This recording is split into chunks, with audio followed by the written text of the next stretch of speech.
In this session, we're looking at recording audio and video with Spike2. To enable recording, I need to load the S2 video program. This is under All Programs in Windows 7, and you can see the Spike2 video recorder alongside the Spike2 and Sunfix program. Once activated, the S2 video program allows us to control which video and audio devices we wish to record from. Under Settings, we can see a Sony Handycam and a very cheap webcam. Having selected the webcam, you can see now a simple video output. It is possible to run up to 4 copies of the S2 video program, each with their own data source. With the second instance of this program running now, I'm going to select the Handycam as an alternative device. You will notice at the bottom of each of these views that there is a declaration that a running copy of Spike2 has not been found. This is because we need the main Spike2 sampling clock to time all video and audio to it. Depending on the make and model of the device which we are capturing data from, there will be differences in the settings available for each. Under Audio here, I can see a microphone attached to the Handycam. Under Device Properties, there seems to be little available for the more upmarket Handycam. And rather surprisingly, under the Device Properties for the webcam, so much more.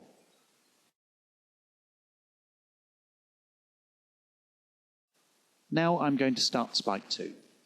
As I do so, the message Spike2 not found changes to ready.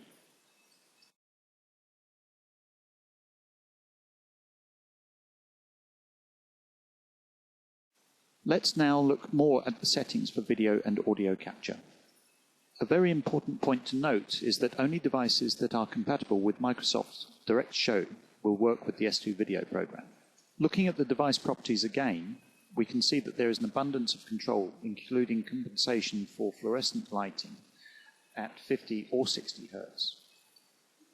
Under video capture in the settings pull-down, we can see the frame rate and also the video output resolution. For many applications, 320 by 240 would be sufficient. Remember, the higher the frame rate and video resolution, the bigger the resulting file. Configuration settings now, and we can see here video and audio compression. There are 3 choices for each. On the fly, compress after capture, and disable compression. Unless you have a very fast machine, then on-the-fly compression is not really for you. We use what are called Codecs for the compression, and here is the list of those available on this machine. I'm afraid it is a little difficult to tell you which one is the best to use in all circumstances. Some seem very good when compressing offline, and others good online. Try them and compare for yourself. Many codecs are free of charge, but you may find paying for one is worth it. With the frame timing option, we can help to synchronize the video and audio input. Fixed value is useful, especially if we are timing the camera from, say, the 14:01 clock. Alternatively, we can use frames time. This is useful if the camera really does run at a constant rate. We divide the data file time by the number of frames captured.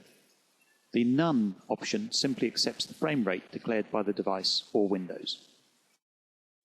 There will almost always be a time offset between the time that Spike2 starts running and the time that the camera records its first frame. This can be positive or negative. If your device tends to have the same offset each time, you can set it here. Some devices produce errors when we try to match the multimedia time base to the Spike2 time. This does cause a drift between the 2 data streams, but we can compensate for that if we use the frames time option. OK to the configuration settings now. To settings and set slow frame rate. This could be used as a form of pause while recording, and we can set a maximum frame rate to capture as well. For my webcam, I'm setting it to 30. You can command the program to use the slow frame rate here, and now you can see it is ticked for selected.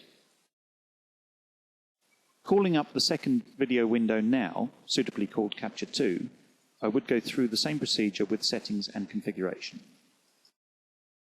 Each window now indicates the ready state. The windows are resizable and can be commanded to always stay on top if selected from the View menu. Now a quick look at our sampling configuration, and we can see that I have a waveform set at 5000 Hz. Editing this channel also shows the use of a conditioner support, in this case CED 1902 amplifier. A quick check on the settings here, and press OK. Now to run now, the data file opens, and I'll just maximize this. Now call up the two video windows. The message at the bottom of each multimedia window now displays ready to record data 1. The multimedia data is actually stored as AVI files, sharing the same name as the data view.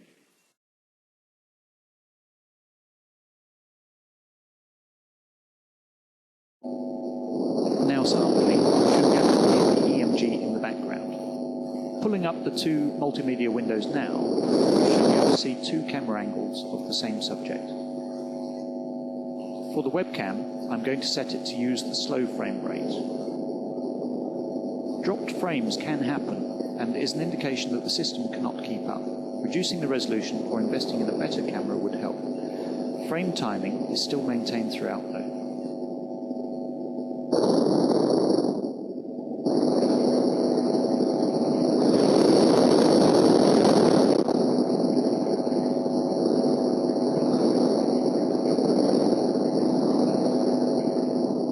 Stopping the recording now.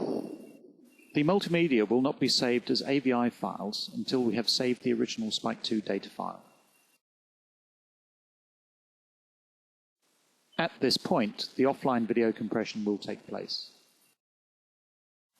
The difference in speeds of compression that we see here could be due to either the codecs being different or the fact that the more expensive camera on Capture 2 actually delivered more data overall. Given the amount of data recorded, it can take a long time to compress the AVI files.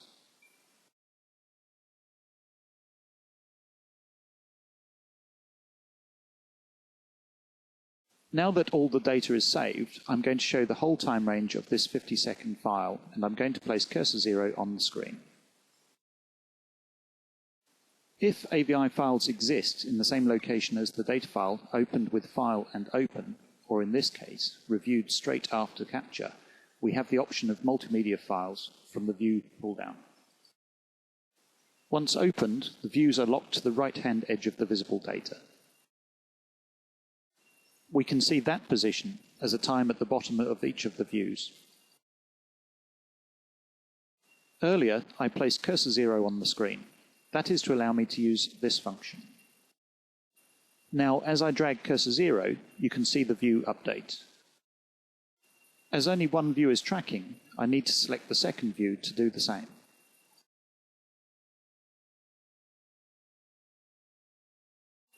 Editing the frame delay here allows me to give some offset to one of the views. As you can see, the view to the right doesn't operate until 3 seconds have passed. I will set the view back to the original synchronization settings. Along the same button bar at the bottom, we have Copy the current frame as a bitmap. There are also buttons for Step to Previous and Next Frame, Play, and of course Pause. The scripting language gives access to video frame times and also the contents of the video signal. This enables us to write scripts for tracking position data. There we have it then, video and audio data capture with Spike2. The images captured in the left-hand view were via a cheap webcam bought for a few dollars. This was connected via USB 2.